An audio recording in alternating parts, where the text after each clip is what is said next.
আজ প্রধান উপদেষ্টার সঙ্গে বৈঠকে বসছে বিএনপি। নির্বাচন নিয়ে জনমনে সৃষ্ট অনিশ্চয়তা কাটাতে সুনির্দিষ্ট রোডম্যাপ চাওয়া হবে। ডাকসু রোডম্যাপে নির্বাচনের সুনির্দিষ্ট তারিখ না থাকায় শিক্ষার্থীদের ক্ষোভ, কোনো রাজনৈতিক চাপ নেই দাবি ঢাবি কর্তৃপক্ষের।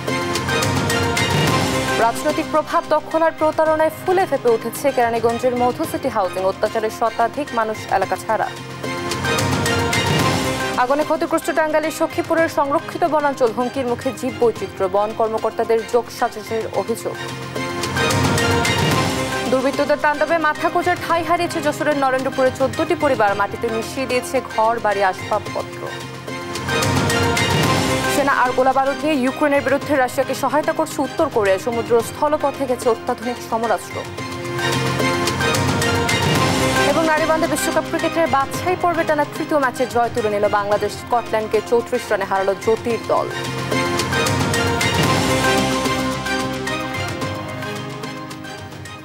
দেখছিলেন শিরোনামগুলো, সংবাদ সকালে আপনাদের সঙ্গে রয়েছি আমি অতসী সেন।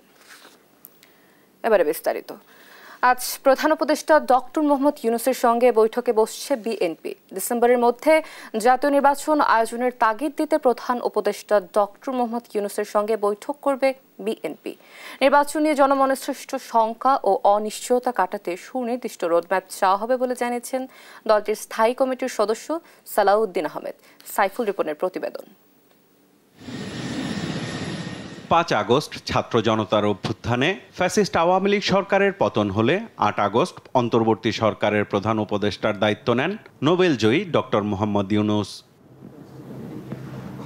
এরপর থেকে গণতান্ত্রিক উত্তরণে রাজনৈতিক দলগুলো অবাধ, সুষ্ঠু ও নিরপেক্ষ নির্বাচনের দাবি জানিয়ে এলেও এখনও নির্বাচনের সুনির্দিষ্ট কোনো রোডম্যাপ দেয়নি অন্তর্বর্তী সরকার। এ নিয়ে বিভিন্ন মহলের বক্তব্যে দিন দিন বাড়ছে অনিশ্চয়তা। এমন প্রেক্ষাপটেই প্রধান উপদেষ্টার সঙ্গে বৈঠকে বসছে দেশের অন্যতম বড় রাজনৈতিক দল বিএনপি। দলটির স্থায়ী কমিটির সদস্য সালাউদ্দিন আহমেদের কাছে প্রশ্ন ছিল, কেন এমন বৈঠকের প্রয়োজন হলো? যারা নির্বাচন বিলম্বিত করতে চায় অথবা নির্বাচনই চায় না, এরকম দুই একটি দলের কথাবার্তায় সোশ্যাল মিডিয়ার বিভিন্ন প্রসঙ্গ এবং ওনার বক্তব্য, ওনার প্রেস সচিবের বক্তব্য, তাতে করে আমাদের কাছে মনে হয়েছে যে নির্বাচনটি একটা অনিশ্চিত অবস্থার মধ্যে পড়ে যাচ্ছে।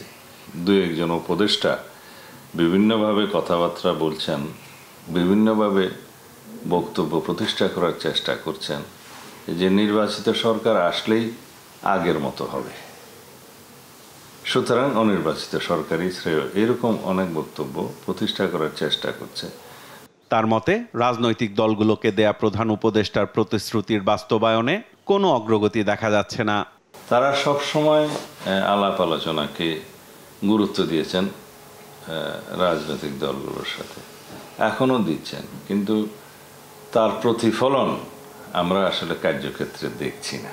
আমরা মনে করি এই বিষয়টা তাদের আর একটু গভীরভাবে বিবেচনা করার দরকার। নির্বাচন কেন্দ্রিক সংস্কার দ্রুত শেষ করে নির্বাচনের মাধ্যমে গণতন্ত্রের উত্তরণে অন্তর্বর্তী সরকারকে প্রয়োজনীয় সহায়তা দেওয়ার কথা জানান বিএনপির এই নেতা। নির্বাচনের রোডম্যাপ যদি এখন থেকে ঘোষণা করে, তার ফলাফল হবে জাতির মধ্যে এই বিষয়ে যে একটি অনিশ্চয়তা আছে সেটা কেটে যাবে। স্পেসিফিক রোডম্যাপ চাইব, যেটা তিনি জাতির সামনে প্রদান করবেন, যে ডিসেম্বরের মধ্যে, ডিসেম্বরেই অথবা ডিসেম্বরের আগে জাতীয় সংসদ নির্বাচন অনুষ্ঠানের জন্য অফিসিয়ালি তিনি নির্বাচন কমিশনকে ইনস্ট্রাকশন দেবেন। বিএনপি রাজপথের আন্দোলনের চেয়ে আলোচনার মাধ্যমে রাজনৈতিক সংকট নিরসনে সর্বোচ্চ চেষ্টা করছে বলেও দাবি করেন সালাউদ্দিন আহমদ। আমরা আগে ওনার সাথে কথা বলবো, ওনার বক্তব্যের পরিপ্রেক্ষিতে। সাইফুল রিপন, দেশ টিভি, ঢাকা। ডাকসু রোডম্যাপে নির্বাচনের সুনির্দিষ্ট তারিখ উল্লেখ না থাকায় শিক্ষার্থীদের মতামতের প্রতিফলন হয়নি। মে মাসের মধ্যে সব প্রস্তুতি সম্পূর্ণ করে নির্বাচন চায় শিক্ষার্থীরা। আর গঠনতন্ত্র সংশোধন, আচরণবিধির প্রণয়ন ও পরামর্শ কমিটির সুপারিশ সিন্ডিকেট সভায় অনুমোদনের পরই ডাকসু নির্বাচনের তারিখ ঘোষণা করা হবে বলে জানিয়েছে ডাকসু ও হল গঠনতন্ত্র সংশোধনের সদস্য সচিব মুন্সি শামস উদ্দিন আহমেদ। নির্বাচন পেছাতে কোনো রাজনৈতিক চাপ নেই বলেও দাবি করেন তিনি। আলিমুজ্জামান সাফওয়ানের রিপোর্ট। ঢাকা বিশ্ববিদ্যালয় কেন্দ্রীয় ছাত্র সংসদ ডাকসু শতবর্ষ পুরনো বিশ্ববিদ্যালয়ের এই ছাত্র সংগঠন কাজ করে শিক্ষার্থীদের অধিকার আদায়ে। প্রতিষ্ঠার পর থেকে শিক্ষার্থীদের প্রতিনিধিত্ব করার পাশাপাশি ভূমিকা রেখেছে 52-র ভাষা আন্দোলন, 66-র 6 দফা ও 71-এর স্বাধীনতা সংগ্রাম সহ বাংলাদেশের যে কোনো ক্রান্তি লগ্নে। ঢাবি অধ্যাদেশ 1973 অনুসারে ডাকসু মনোনীত 5 শিক্ষার্থী বিশ্ববিদ্যালয়ের সর্বোচ্চ নীতি নির্ধারণী ফোরাম সিনেটের সদস্য হন। তুলে ধরেন শিক্ষার্থীদের বিভিন্ন সমস্যা ও সুযোগের বিষয়। প্রতিষ্ঠার পর ঢাকা বিশ্ববিদ্যালয়ে ছাত্র সংসদ নির্বাচিত হয়েছে 37 বার, যার 29 বারই হয়েছে ব্রিটিশ ও পাকিস্তান আমলের 50 বছরে। স্বাধীনতার 53 বছরে মাত্র 8 বার ভোট দেখেছে ঢাকা বিশ্ববিদ্যালয়। সর্বশেষ 2019 সালের নির্বাচনের পর নানা রাজনৈতিক সমীকরণে থমকে আছে ডাকসু নির্বাচন। তাই 5 আগস্ট পরবর্তী অন্তর্বর্তীকালীন সরকারের কাছে শিক্ষার্থীদের অন্যতম চাওয়া ছিল ডাকসু নির্বাচন। এরই ধারাবাহিকতায় নির্বাচনের সময়রেখা ঘোষণা করেছে বিশ্ববিদ্যালয় প্রশাসন। টাইমলাইন অনুযায়ী এবছর মে মাসের শুরুর দিকে নির্বাচন কমিশন গঠন ও মাঝামাঝিতে ভোটার তালিকা চূড়ান্ত করার সিদ্ধান্ত জানানো হয়েছে।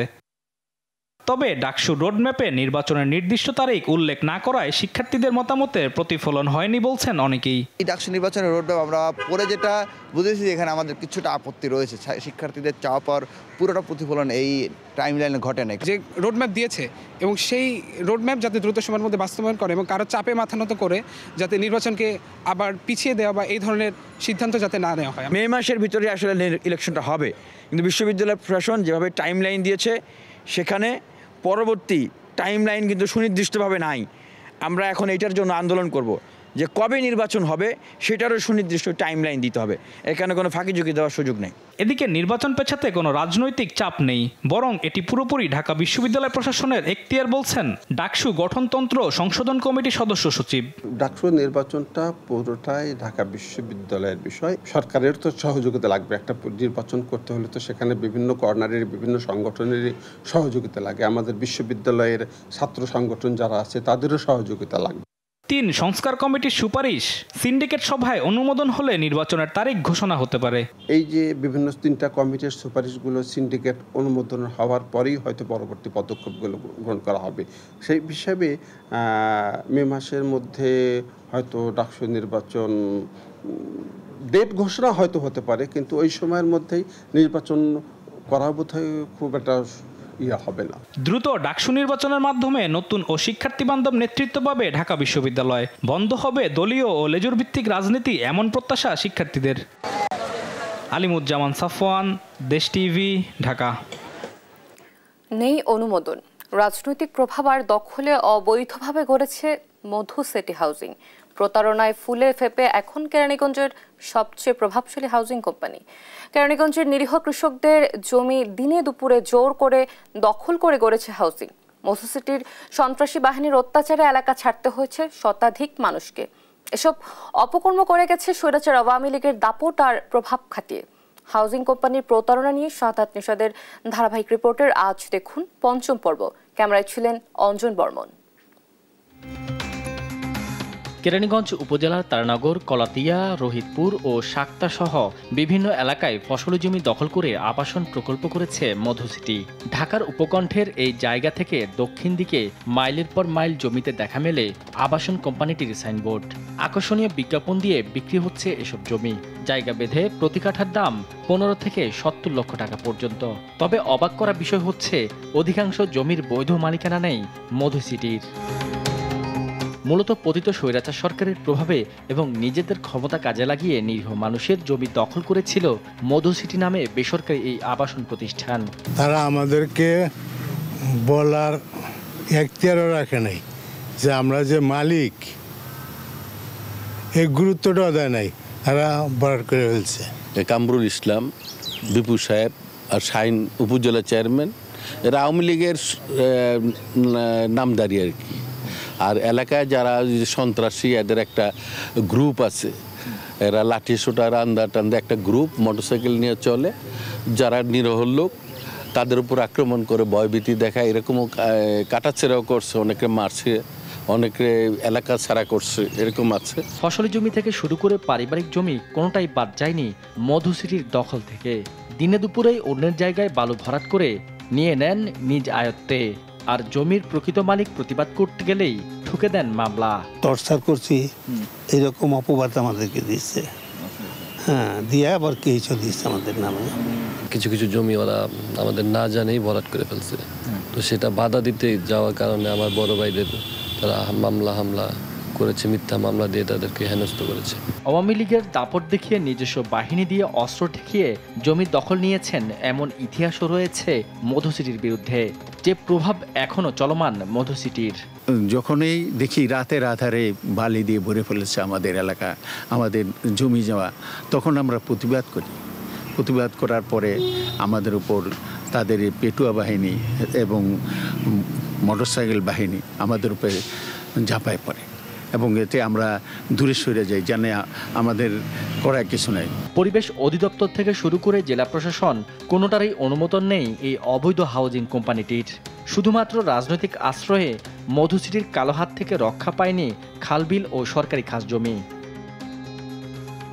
2019 সালে বুড়িগঙ্গার নদী দখল করে গড়ে ওঠা মধু সিটির কালো হাত থেকে 100 একর জমি উদ্ধার করেছিল বিআইডব্লিউটিএ, যেখানে নদী দখল করে প্লট বানিয়ে বিক্রিও করেছিল এই হাউজিং। গেল বছরে মার্চে মধু সিটিতে অবৈধ স্থাপনা উচ্ছেদ অভিযান চালিয়েছিল রাজধানী উন্নয়ন কর্তৃপক্ষ। কিন্তু চোরে না শোনে ধর্মের কাহিনী। পতিত স্বৈরাচার সরকার পালালেও আওয়ামী দাপটের প্রভাব বিস্তার করা মধু সিটির প্রভাব রয়ে গেছে এখনও।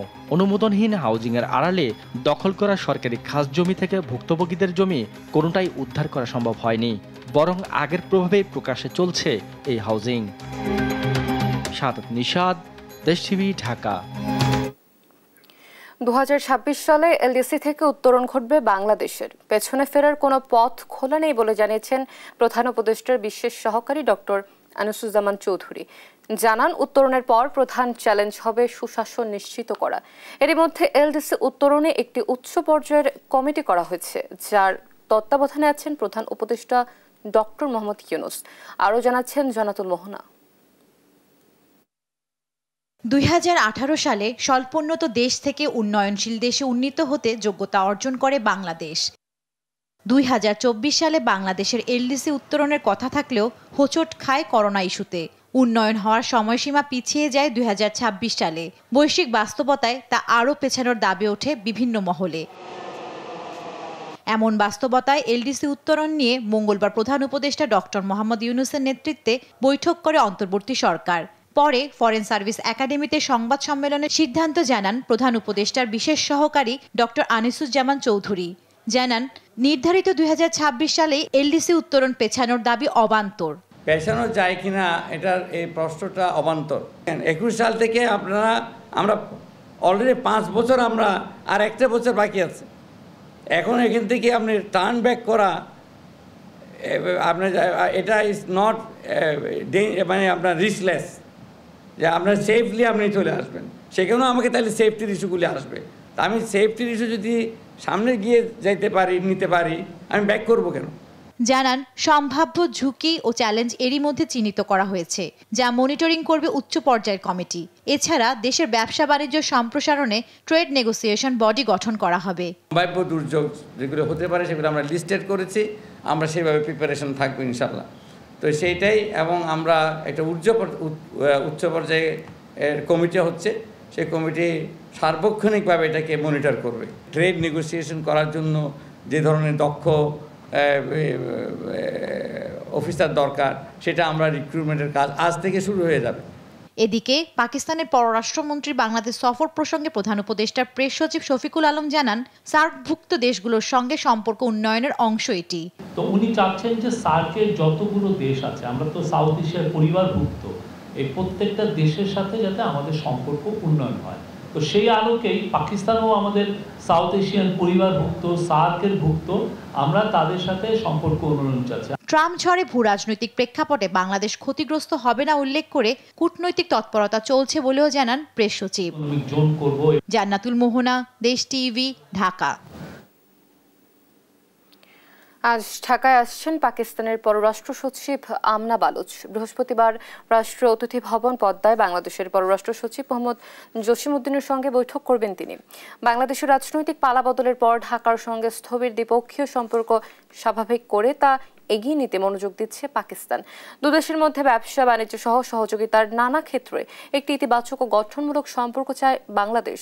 এরই অংশ হিসেবে প্রায় 15 বছর পর আগামী বৃহস্পতিবার ঢাকায় অনুষ্ঠিত হতে যাচ্ছে বাংলাদেশ ও পাকিস্তানের পররাষ্ট্র সচিবদের বৈঠক। ওই বৈঠকে অংশ নিতে আজ ঢাকায় আসছেন পাকিস্তানের পররাষ্ট্র সচিব আমনা বালুচ।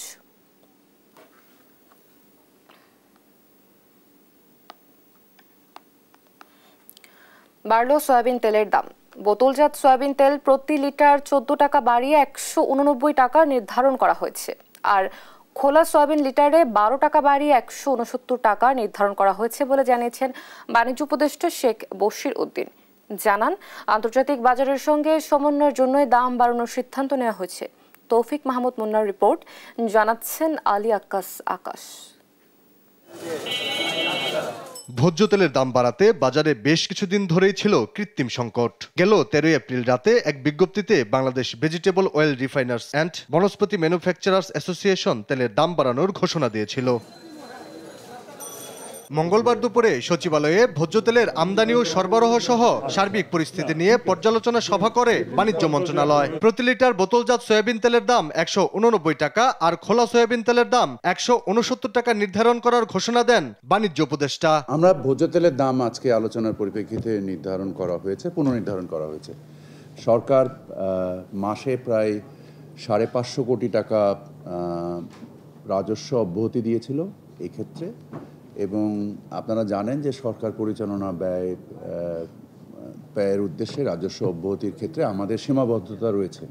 সো এই সীমাবদ্ধতাতে উত্তরণের ক্ষেত্রে আমরা রমজান কেন্দ্রিক একটা চিন্তা করে প্রায় 2000 কোটি টাকার রাজস্ব অব্যাহতি দেওয়া হয়েছিল। নতুন দাম কার্যকরের কথা জানিয়ে বাণিজ্য উপদেষ্টা বলেন, রাজস্ব আদায় বাড়াতেই তেলের দাম বাড়ানো হয়েছে। রাজস্ব আদায় এবং আন্তর্জাতিক বাজারের যে পণ্য যে মূল্য, দুটো সমন্বয়ে এই দামটা বেড়েছে। উপদেষ্টা বলেন, মূল্যস্ফীতি সহনীয় পর্যায়ে রয়েছে এবং সিঙ্গেল ডিজিটেই আছে, তাই তেলের দাম বাড়ানোই খুব একটা প্রভাব পড়বে না। অয়েল মিলটা আছে, তাকেও আমরা আলী আকাশ, দেশ টিভি, ঢাকা। রাজধানীর গুলশানে ফ্ল্যাট দখলের অভিযোগে ব্রিটিশ এমপি টিউলিপ সিদ্দিক সহ রাজুকের 3 জনের বিরুদ্ধে মামলা করেছে দুদক। একই দিন রাজুকের প্লট দুর্নীতির মামলায় সাবেক প্রধানমন্ত্রী শেখ হাসিনা, ছেলে সজীব ওয়াজেদ জয়, বোন শেখ রেহানা পরিবারের সদস্য সহ 29 জনের বিরুদ্ধে গ্রেপ্তারি পরোয়ানা জারি করেছে আদালত। ফজলাদিত্যের প্রতিবেদন। রাজধানীর গুলশানে ইস্টার্ন হাউজিং লিমিটেডের ফ্ল্যাট অবৈধভাবে নেয়ার অভিযোগে ক্ষমতাচ্যুত সাবেক প্রধানমন্ত্রী শেখ হাসিনার ভাগ্নি ও যুক্তরাষ্ট্রের সাবেক প্রতিমন্ত্রী টিউলিপ সিদ্দিকী সহ 3 জনের বিরুদ্ধে মামলা করেছে দুর্নীতি দমন কমিশন। মঙ্গলবার দুপুরে দুদক মহাপরিচালক আক্তার হোসেন গণমাধ্যমকে এ তথ্য নিশ্চিত করেন। মামলার এজাহারে বলা হয়, আসামিরা পারস্পর যোগসাজশে অপরাধমূলক ষড়যন্ত্র, অসদাচরণ ও বিশ্বাসভঙ্গের মাধ্যমে ক্ষমতার অপব্যবহার করে কোনো টাকা পরিশোধ না করিয়ে অবৈধ উপায়ে ইস্টার্ন হাউজিং লিমিটেডের কাছ থেকে অবৈধ সুবিধা নিয়েছে। ইস্টার্ন হাউজিং লিমিটেডের নিকট থেকে অবৈধ সুবিধা নিয়ে রেজিস্ট্রি মূলে ফ্ল্যাট নং B/201, বাড়ি নং 5A ও 5B, রোড নাম্বার 71, গুলশান 2 এর দখল নিয়ে এবং পরে রেজিস্ট্রি মূলে খতিয়ান গ্রহণ করে অপরাধ করায় তাদের 3 জনের বিরুদ্ধে যে মামলা রুজুর সিদ্ধান্ত গৃহীত হয়েছে। এদিকে পূর্বাঞ্চলে 60 কাঠা প্লট বরাদ্দ নেয়ার প্রমাণ পাওয়ায় ক্ষমতাচ্যুত সাবেক প্রধানমন্ত্রী শেখ হাসিনা, ছেলে সজীব ওয়াজেদ জয় ও হাসিনার বোন শেখ রেহানার পরিবারের সদস্য সহ 29 জনের বিরুদ্ধে গ্রেপ্তারি পরোয়ানা জারি করেছে আদালত। শেখ হাসিনা এবং তার পুত্র সজীব ওয়াজেদ জয় এবং যেহেতু তারা সহ অন্যান্য আসামিগণ বিচারিক আদালতে আত্মসমর্পণ করেন নাই, উপস্থিত হন নাই, সে কারণে তাদের প্রতি গ্রেপ্তারি পরোয়ানা ইস্যু করা হয়েছে। গ্রেফতারি পরোয়ানা জারি হওয়া অন্যান্য আসামিরা হলেন সাবেক প্রতিমন্ত্রী শরীফ আহমেদ, সাবেক প্রধানমন্ত্রীর একান্ত সচিব মোহাম্মদ সালাউদ্দিন এবং জাতীয় গৃহায়ন ও গণপূর্ত মন্ত্রণালয়ের 14 কর্মকর্তা। ফজলে আদিত্য, দেশ টিভি, ঢাকা। টাঙ্গাইলের সখীপুরে সংরক্ষিত শাল গজারি বনে দুর্বৃত্তের দেয়া আগুনে ক্ষতিগ্রস্ত হচ্ছে বনাঞ্চল, সেই সঙ্গে পরিবেশ ও জীববৈচিত্র্য গড়ছে হুমকির মুখে। আগুন নির্বাপন এবং সরকারিভাবে কার্যকর কোনো ব্যবস্থা গ্রহণ না করায় বারবার আগুনের ঘটনা ঘটছে। স্থানীয়দের অভিযোগ, বন কর্মকর্তাদের যোগ সাজসে বনে আগুন দেয়া হচ্ছে।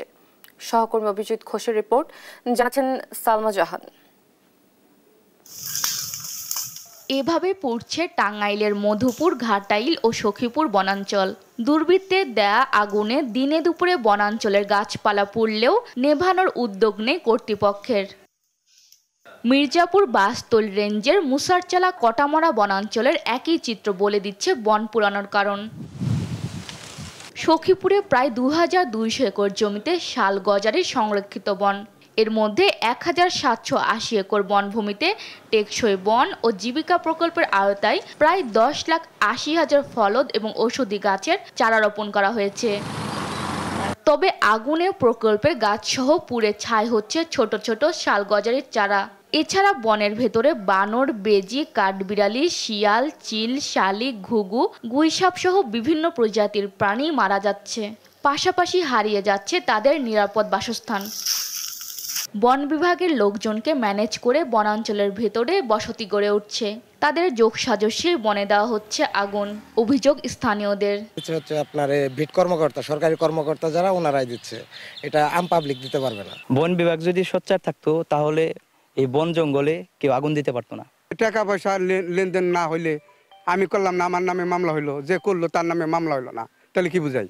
আমরা চাই যে আগুনটা দেওয়া বন্ধ হোক। এটা যে যারাই দেখ, এটা অবশ্যই পরিবেশের জন্য ক্ষতি, আমাদের প্রাকৃতিক টাঙ্গাইলের যে শালবন, সেই শালবনের জন্য ক্ষতি। তবে আগুন লাগা ও বসতি গড়ে ওঠার বিষয়ে ক্যামেরার সামনে কথা বলতে রাজি হননি নলুয়া বিট কর্মকর্তা তানভীর হাসান ও মির্জাপুরের বাসতল রেঞ্জ কর্মকর্তা শাহিনুর রহমান বিপ্লব। টার্গেটিংয়ে আসলে বিটে বসে বক্তব্য দেওয়াটা হচ্ছে আমার জন্য, আমি তারপরে বললাম যে আমি যেহেতু ট্রেনিংয়ে আছি, সো আমার জন্য হচ্ছে সেনসিটিভ আর কি। আপনার যা ইচ্ছা আমরা তার লিখে দেন, আমার কোনো বক্তব্য নাই, এখানে কোনো বক্তব্য নাই। পরিবেশবিদরা বলছেন, বনে আগুনের কারণে জীববৈচিত্র্য হুমকির মুখে পড়েছে। গাছ ধ্বংসের কারণে, বনভূমি উজাড় করার কারণে আমাদের দেশে তাপমাত্রা বাড়ছি বলা চলে। কারণ আমরা জানি যে গাছ অক্সিজেন তৈরির কারখানা। তবে বন কর্মকর্তা বললেন, বন বিভাগের কেউ জড়িত থাকলে ব্যবস্থা নেওয়া হবে। এখানে যদি এই ধরনের কোনো ঘটনা থাকে, স্পেসিফিক আমাদের ফরেস্টাররা বা বনকর্মী কেউ জড়িত থাকে, তাহলে আমরা তাদের বিরুদ্ধেও ব্যবস্থা নিই। টাঙ্গাইলে ৫৮,৭৭৪ একর বনভূমি বেদখল হওয়ার পর বিগত ৭ বছরে উদ্ধার করা হয়েছে ২১,০০০ একর বনভূমি। নিউজ ডেস্ক, দেশ টিভি। দুর্বৃত্তদের নারকীয় তাণ্ডবে মাথা গোজার শেষ ঠাইটুকু হারিয়েছে যশোর সদরের নরেন্দ্রপুর ইউনিয়নের ১৪টি উদ্বাস্তু পরিবার। ১ বিঘা জমি জোরপূর্বক দখল করতে মাটির সঙ্গে মিশিয়ে দিয়েছে পরিবারগুলোর ঘর বাড়ি, আসবাবপত্র। মারধর করা হয়েছে নারী ও শিশুদের। সবকিছু হারিয়ে এখন দিশেহারা পরিবারগুলোর অর্ধশত মানুষ। ভুক্তভোগীর অভিযোগ, যশোরে স্থানীয় এক জামায়াত নেতার নেতৃত্বে এই নারকীয় তাণ্ডব চালানো হয়। সহকর্মী সালাউদ্দিন সাগরের রিপোর্ট, জানাচ্ছেন টুম্পা আফরোজ। যশোরের নরেন্দ্রপুর ইউনিয়নের খাপাড়া। গেল ১৩ এপ্রিল সকাল ৮টার একটু আগেও এই ধ্বংসস্তূপে ছিল শিশুদের কোলাহল, মায়ের স্নেহ, বাবার দরদ মাখা শাসন আর জীবিকার তাগিদের তাড়া। রোজকার মতো সেদিনও ঘটেছিল তাই। জীবিকার তাগিদে বাড়িগুলো পুরুষশূন্য হতেই ধারালো রামদা, কুঠার, শাবল আর বাঁশের লাঠি হাতে অন্তত ৫০ থেকে ৬০ জন দুর্বৃত্ত ঝাঁপিয়ে পড়ে উদ্বাস্তু পরিবারগুলোর ওপর। মাটির সঙ্গে মিশিয়ে দেওয়া হয় ১৪টি পরিবারের ঘরবাড়ি। মারপিট করা হয় বাড়িতে থাকা নারী শিশুদেরও। ভুক্তভোগীদের অভিযোগ, নারকীয় এ তাণ্ডবের নেতৃত্বে ছিলেন স্থানীয় জামায়াত ইসলামের নেতা কবির খা। ৮ গটিকা আমরা ব্রিসেলে বাড়ি নেই, ৮ গটিকা এসে মহিলাকে মারধর করছে, ভাঙচুর করছে, বাড়ি গদা ভাঙচুর করছে। 50-60 জন লোক অস্ত্রপাতি নিয়ে লাঠিঠাঙ্গা নিয়ে আসে ভাঙচুর স্টার্ট করে দিয়েছে, সব ঘর দরজা ভাঙচুর করেছে। 50 বছর এই জমিতে আমরা কেউ আমাকে কোনোদিন এরা পাইনি, খাবার জানাতে রাখতো আমি কবির ছেলেবেলে সব আইসে আমার কাছে ভাঙচুর আরম্ভ করতেছে। বলছে তোদের কোনো কথাই শুনবো না, তোদের কোনো কথাই শোনা হবে না, তোদের এক্ষুনি বেরোতে হবে। স্থানীয়রা জানায় উদ্বাস্তু এই পরিবারগুলিকে একই জমিতে আশ্রয় দিয়েছিল সাইদ বক্স নামের এক ব্যক্তি। সম্ভবত আজকাল হঠাৎ করে এই জমিটা দখলের উদ্দেশ্যে হয়তো তারা এই ভাঙচুর করতে পারে। এদিকে ঘটনার 2 দিন পর 15 এপ্রিল সরেজমিনে ঘটনাস্থল পরিদর্শনে গিয়ে জেলা বিএনপির নেতৃবৃন্দ এটাকে নারকীয় তাণ্ডব বলে অভিহিত করেন। এটা তো একটা নারকীয় একটা ধ্বংসযজ্ঞ, আপনারা নিজেরাও প্রত্যক্ষ করছেন। হ্যাঁ, যারা ক্ষতিগ্রস্ত, যারা ভুক্তভোগী, সুস্পষ্টভাবে তারা জামাত ইসলামী দিকে আঙুল তুলছে। পুলিশের পক্ষ থেকে প্রয়োজনীয় ব্যবস্থা নেওয়ার আশ্বাস দেওয়া হয়েছে। একটা মামলা প্রক্রিয়াধীন চলছে, আমরা আইনসঙ্গত ব্যবস্থা গ্রহণের জন্য তৎপর হয়েছি। ঘটনাস্থলে ওইখানে আমরা কাউকে আটক করতে পারিনি, আমরা যাওয়ার পরেই সবাই এদিক সেদিক চলে যায়। অর্ধ শতাব্দীরও বেশি সময় ধরে এই মাটিতে এই উদ্বাস্তুদের বসবাস। এতটা সময় পেরিয়ে তৃতীয় প্রজন্ম দেখলো এমন নৃশংসতা। নিউজ ডেস্ক, দেশ টিভি। জয়পুরহাটের আক্কেলপুরে একটি এজেন্ট ব্যাংকিং শাখা থেকে প্রায় 3 কোটি টাকা আত্মসাৎ করেছেন ব্যাংকের ক্যাশিয়ার মাসুদ রানা সহ শাখা সংশ্লিষ্টরা। এই ঘটনায় বিভিন্ন দপ্তরে অভিযোগ ও আন্দোলন কর্মসূচির পরও কোনো টাকা ফেরত পাচ্ছেন না গ্রাহকরা। এতে চরম বিপাকে পড়ে মানবেতর জীবনযাপন করছেন অনেকে। অবিলম্বে টাকা ফেরত চান ক্ষতিগ্রস্তরা। এ বিষয়ে ব্যবস্থা নেওয়ার আশ্বাস দিয়েছে কর্তৃপক্ষ। জয়পুরহাট থেকে সহকর্মী রেজাউল করিম রেজার প্রতিবেদন, জানাচ্ছেন টুম্পা আফরোজ। আমি 10 লক্ষ টাকা তুলছি আমার নাতির বিয়ের জন্য। বৃদ্ধা আসমা বেগম 10 লাখ টাকা নাতনির বিয়ের জন্য আক্কেলপুর ইসলামী ব্যাংক এজেন্ট ব্যাংকিং শাখায় আমানত রেখেছিলেন। শুধু আসমা বেগম নয়, আক্কেলপুর দারুল কোরআন মাদ্রাসার এতিমদের জন্য রাখা 39 লাখ টাকা সহ প্রায় 80 জন গ্রাহকের 3 কোটি টাকা আত্মসাৎ করেছেন ব্যাংকটির ক্যাশিয়ার মাসুদ রানা সহ ওই শাখার 3 জন। এ ঘটনায় মামলা হলে এজেন্ট ব্যাংকের মালিক, ব্যবস্থাপক ও ক্যাশিয়ারকে গ্রেপ্তার করা হলেও একদিনের মধ্যেই আদালত থেকে জামিন পান তারা। এদিকে ভুক্তভোগীরা বিভিন্ন দপ্তরে অভিযোগ স্মারকলিপি ও মানববন্ধন কর্মসূচি করেও কোনো সুরাহা পাচ্ছেন না। টাকা তুলতে গেছি, মাসুদ রানা বলে যে হচ্ছে সার্ভিস নাই আপা বসেন।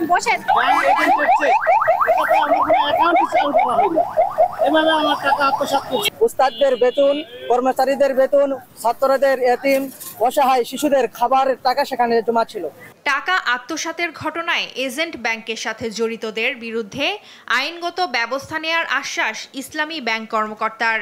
গ্রাহকদের টাকা নিয়ে যাও, ওখানে জায়গা কিনেছেন, জমি কিনেছেন, বাড়ি করেছেন, যেটাই করুক সেগুলো যাতে করে দুটো বিক্রি করে আমাদের গ্রাহকদের অর্থগুলো পরিশোধ করেন, সেজন্য আমরা তাদেরকে শাখাটি সঠিকভাবে তদারকি হয়নি উল্লেখ করে গ্রাহকদের স্মারকলিপি ব্যাংকের ঊর্ধ্বতন কর্তৃপক্ষের কাছে পাঠানোর কথা জানান জেলা প্রশাসক।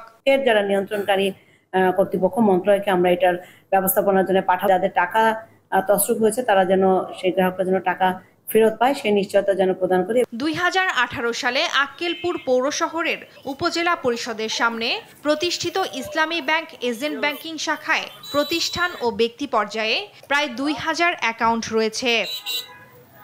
নিউজ ডেস্ক, দেশ টিভি। বঙ্গোপসাগরে শুরু হয়েছে সব ধরনের মাছ ধরার ওপর 58 দিনের নিষেধাজ্ঞা। বিগত বছরগুলোর চেয়ে সময়সীমা কমিয়ে পুনর্বিন্যাস করায় খুশি পটুয়াখালীর জেলেসহ মৎস্য সংশ্লিষ্টরা। পার্শ্ববর্তী দেশগুলোর সঙ্গে সামঞ্জস্য রক্ষায় বিষয়টিকে অন্তর্বর্তীকালীন সরকারের যুগান্তকারী সিদ্ধান্ত মনে করছেন মৎস্য গবেষকরা। তবে কক্সবাজারের জেলেরা বলছে নিষেধাজ্ঞা 1 মাস এগিয়ে আনায় বিপাকে পড়ছেন অনেকে। সরকারি সহায়তা বাড়ানোর দাবি করছেন তারা। পটুয়াখালী থেকে সহকর্মী সাইদ ইব্রাহিমের প্রতিবেদন, জানাচ্ছেন টুম্পা আফরোজ।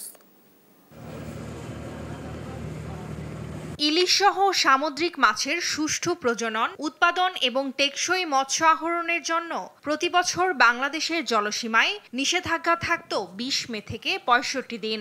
বাংলাদেশে নিষেধাজ্ঞার সুযোগে প্রায় 39 দিন ভারতীয় জেলেরা দেদারসে বাংলাদেশের জলসীমায় প্রবেশ করে মাছ ধরে নিয়ে যেত বলে দীর্ঘদিন অভিযোগ করে আসছিল জেলেরা।